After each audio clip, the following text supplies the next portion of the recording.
Chair খায় বলাবি তুই TikTok করতে করতে। ঠিকই বুঝছে কথা কস না বুঝে কথা কস। হ্যাঁ, চেয়ারম্যান ইলেকশনে করতে কত টাকা লাগে জানোস?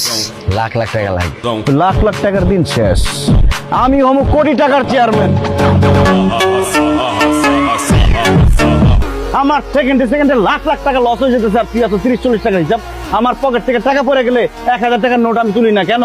কারণ ওই টাকা তুলতে গেলে যে সময় লাগবে সেই সময়ের মধ্যে আমার মোবাইলে 2 লাখ টাকা ক্যাশ ইন হয়ে যায়।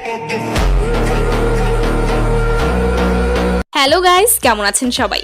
আশা করছি প্রত্যেকেই ভালো আছেন। সো গাইস, নতুন ভিডিওতে আপনাদের সকলকেই স্বাগত জানাচ্ছি। আজকের ঘটনা কি গাইস? আজকের এই ভিডিওতে আপনারা দেখবেন বাংলা নাটকের সবচেয়ে ট্রেন্ডিং অ্যাক্টর নিলয় আলমগীরের মারাত্মক 10টি সিগমা অ্যান্ড অ্যাটিটিউড ডায়লগ, যে ডায়লগগুলো টিকটক সহ সোশ্যাল মিডিয়ার বিভিন্ন শর্ট প্ল্যাটফর্মে রীতিমতো ঝড় তুলে দিয়েছিল। ওটা তোমার একটা কথা কয়ে রাখি, আমি টাকা পয়সার আমার কোনো অভাব নাই, আমার প্রচুর টাকা। 2 হাতে উড়ায়ও টাকা শেষ করতে পারবে না তুমি, কারণ আমি টাকা তোমার উড়াইতে দেবো না। বুঝলি ভাই আজিজ, আমার ননদ কিন্তু খুব কেয়ারিং। যে ঘরে যাবে সে ঘরে খুব জল জল করবে, আলোকিত হয়ে যাবে। 100 টাকার ভালবো তো যেই বাড়িতে লাগাবো সেই বাড়ি পুরো আলোকিত হয়ে যাইবো। সুতরাং গাইস, আমাদের সাথে আপনিও বাংলা নাটকের হ্যান্ডসাম হিরো নিলয় আলমগীরের মাথা নষ্ট করা 10টি ভাবমার্কা সিগমা অ্যাটিটিউড ডায়লগ একসাথে এক ভিডিওতে দেখে উপভোগ করতে চাইলে সম্পূর্ণ ভিডিওটি দেখার অনুরোধ রইল, কেননা শেষের ডায়লগগুলো শুনলে আপনার গায়ের লোম খাড়া হয়ে যাবে। তুই যে কলাটা ছিঁড়ে মুখের মধ্যে ঢুকালি, তুই একটা আমার জিগাইছস কলার দাম কত? এই কলার দাম তুই দিতে পারবি?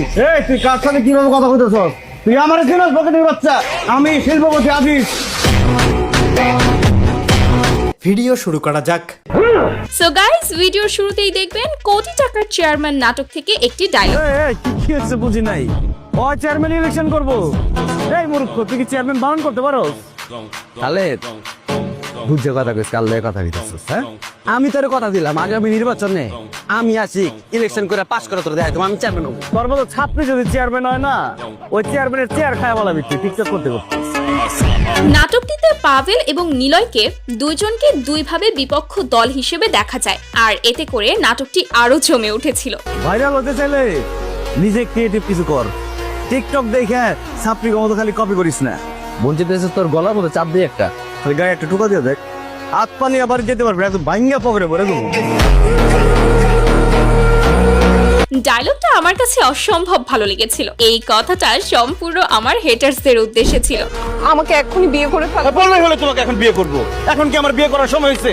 এখন আমার গার্লফ্রেন্ড নিয়ে ঘোরার সময়। গার্লফ্রেন্ড নিয়ে আমি রিক্সায় ঘুরবো, লিটনের ফ্ল্যাটে যাবো, লাইফটা এনজয় করবো। এখন বিয়ে করে আমি আমার জীবন নষ্ট করতে পারবো না। আরে জীবন নষ্ট হবে কেন? বিয়ে করলে জীবন পরিপূর্ণ হবে। এই কথাটার সাথে আমি সম্পূর্ণ একমত। বিয়ে করলে জীবন পরিপূর্ণ হবে, তবে ছেলেদের হয়ে বলছি, বিয়ের আগে সিঙ্গেল লাইফ হলো বিন্দাস লাইফ। জানো না ভাইয়া, আমার নাম তো মধু। তোমার ভাইয়া বলে আমার সবকিছুই নাকি মধুর মতো। ও আচ্ছা আচ্ছা, ভাইয়া ঠিকই বলে। ও মা, তুমি না খেয়ে বুঝে গেলে, অথচ তোমার ভাইয়া একটা একটা করে খাওয়ার পরে বুঝতে পেরেছে।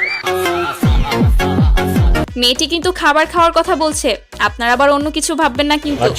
যাই হোক, এই টপিকটি স্কিপ করে গেলাম। আচ্ছা, এই যে বড় বড় ইলিশ মাছগুলো, এগুলো কত টাকা করে কেজি? একদম 2200 টাকা কেজি। গাইস, এখন দেখাবো কিভাবে মাছের দাম কমাতে হয়। এত সুন্দরী একটা মেয়ের কাছে আপনি মাছ বিক্রি করবেন, মাছের দাম একটু কমায় রাখেন না। এই বড় ইলিশ মাছটা দেন, 300 টাকা দিব। কি বললেন আপনি? একটা ইলিশ মাছের দাম 300 টাকা? প্রেম করেন আপনি? বয়ফ্রেন্ড আছে? না, আমি সিঙ্গেল। প্রেম করবেন আমার সাথে? প্রেম করেন, ইলিশ মাছ সব ফিরে দিয়ে দেবো।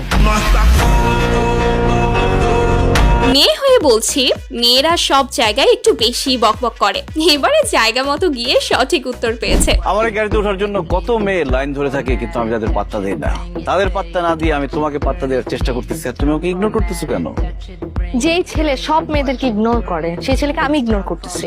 আমার লেভেলটা বুঝতে পারছেন? তোমার এই অ্যাটিটিউডটাই আমার ভালো লাগে। হ্যাঁ আপু, বুঝতে পারছি আপনার লেভেলটা সবার থেকে আলাদা, তাই সবাইকে ইগনোর করে যান। যাই হোক, নাটকের নাম ছিল শো অফ। কি হলো রে? ও নে, তো দুইটা হয় না। কি রে? আমার ভিক্ষা দেখ, চিনোস আমি কে? লক্ষ কোটি টাকার ব্যবসা আমার। ফকির, আমি কি ভিক্ষুক রে? আমার ভিক্ষা দেখ। বেচারা বুঝতে পারে নাই যিনি একসময় কোটিপতি ছিল আর এখন তিনি ভিখারি। এটা ছিল যত গুড় তত মিষ্টি নাটকের ডায়লগ। কয়জনের কপালে জুটে বিয়ের আগে বাপ ডাক শোনার? আমি শুনে বলাইছি। তাছাড়া এমনিতে বিয়ের পর মেয়েদের যদি বাচ্চা হয় তাহলে ফিগার নষ্ট হয়ে যায়। আমার বউদের ফিগার যাতে সারা জীবন সুন্দর থাকে, এই জন্য আমি বিয়ের আগে বাচ্চার কাছে সেরে ফেললাম। এরকম সৌভাগ্য যেন আর কোনো ছেলের না হয়। বাস্তব জীবনে তার রূপ দিলে অবস্থা ভয়াবহ হবে। আজকে সকালে পাত্রপক্ষ আমার দেখতে আসছিল, আমাকে দেখে তো পছন্দ করে ফেলছে, এরপর বিয়ের 3 তারিখ ঠিক করে মিষ্টি মুখ করে তারপরে গেছে। এই যে এই জন্য বলি এত মেকআপ করবা না। এত মেকআপ মেরা পাত্রপক্ষের সামনে গেলে পছন্দ তো করবে। এটা আমার মেকআপ প্রিয় বান্ধবীদের জন্য ছিল। সো বয়ফ্রেন্ড হারাতে না চাইলে মেকআপ কম লাগাও। এই, রাখো তোমার ফুল। এইসব ফকির নিমকির এখানে কি করে? ফকির নিয়ে আসবে, ভিক্ষা দিয়ে বিদায় করে দিবা। ফকির নিয়ে কেন রাখছো? আমি রাখি নাই, বিশ্বাস করো। সে নিজের থেকে আইসা দাঁড়ায় রয়েছে তোমার বলে সম্বর্ধনা দিব। সে যদি এখানে আসছে, এটা যদি আমি আগে থেকে জানতাম, আকাশের থেকে প্লেন ঘুরে আমি চলে যেতাম না। ভাইরে ভাই, কি ভাবমার্কা লেভেলের অ্যাটিটিউড! আদৌ কি বাস্তবে তা পসিবল? 2 টাকা চান স্যার। কথা কইতাছি, কথা শুনেন না। কইতাছি বাংকে নাই, হাতের মধ্যে সময় নাই। আজ আমি শুরু করছি, জানেন টাকা। তুই এনে কি করো? তুই ভিক্ষা নাও নাকি? তোর কাছে 10 টাকা থাকে না, 2 টাকা থাকে না? এই নে 10 টাকা দে। ফকিররা 2 টাকা চায়, ফকিরকে টাকা দিস। ফকির সর চালু। এই বিষয়টা আমার কাছে অনেক ভাল লাগছে। ফকিরকে ভিক্ষা দিতে না পেরে উল্টো নিচেই ফকির হয়ে গেল। আমি কোটিপতির ছেলে, দ্যাটস এনাফ। তুই এটা কি করছিস? ওমা, আমি আবার কি করলাম? আরে তুই এখন আমার পিছনে লাগছিস কেন? তোরে দেখলে কেউ বলবে তুই রকি চৌধুরীর মেয়ে আর সাফান চৌধুরীর বোন? আমার দেখলে মানুষ বলবে মুকেশ আম্বানির ছেলে, আর তোরে দেখলে বলবে গ্রামের মুকলেসের মেয়ে। আমার দিকে একটু শিখতে পারিস। আমি একটা সামান্য ঘড়ি কিনছি 26 লাখ টাকা দিয়া। হ্যাঁ, আপনাকে দেখেই বোঝা যাচ্ছে আপনি মুকেশ আম্বানির ছেলে। তো ঘড়ি নিয়ে আরো একটা ডায়লগ দেন। শোন, আমার কাছে টাকা পয়সা হইতেছে গিয়ে হাতের ময়লা। মানুষ যেমন ময়লা মোছার জন্য, ঘাম মোছার জন্য টিস্যু ব্যবহার করে, আমি টাকা ব্যবহার করি। আর আমি টাকা নিয়ে কখনো বড়াই করি না। যদি বড়াই করতাম তাহলে এই যে 26 লাখ টাকা দিয়ে দুবাই থেকে রোলেক্সের ঘড়ি আনাইছি, এটা তো আগেই কইতাম। কই নাই তো, দরকার পড়ে না। যারা চিনে তারা দেখলেই বুঝবে এটা রোলেক্স। এরকম ফাপড়বাজি অ্যাটিটিউডের ডায়লগ শুধু নিলয়কে দিয়েই মানায়। অন্য ছেলেদের সাথে আমার পার্থক্যটা কি তুই জানাস? কি পার্থক্য আর কি করতে পারবেন আপনি? পরে যদি কোনো পুরো ব্যক্তি আসে, তারা বাইর করো 5,000 টাকা নোট। আর আমি আসছি আইফোন 15 প্রো ম্যাক্স নিয়ে। বলেন কি সত্যি? আপনি আমাকে দেখতে আসছেন, সেজন্য আমাকে আইফোন 15 প্রো ম্যাক্স দিবেন? পছন্দ হয়েছে? অন তো প্যাকেটই বাইর করলাম না, পছন্দ হলো কেমন? হ্যাঁ ভাই, পার্থক্য এটাই, মেয়েরা লোভী, ছেলেরা বিশ্বাসী। যাই হোক। তো যাই হোক, এই ছিল মূলত বাংলা নাটকের crush king sigma actor Niloy আলমগীরের সোশ্যাল মিডিয়ায় ঝড় তুলে দেওয়া বেশ কিছু ডায়লগ। আর এই ডায়লগগুলোর ভেতরে কোন ডায়লগটি আপনার কাছে সবচেয়ে বেশি ভালো লেগেছে তা কমেন্টে জানাতে ভুলবেন না কিন্তু। এবং পরবর্তীতে এই ধরনের ভিডিও পেতে হলে চ্যানেলটিকে সাবস্ক্রাইব করে পাশের বেল আইকনটি ক্লিক করে দিবেন। তো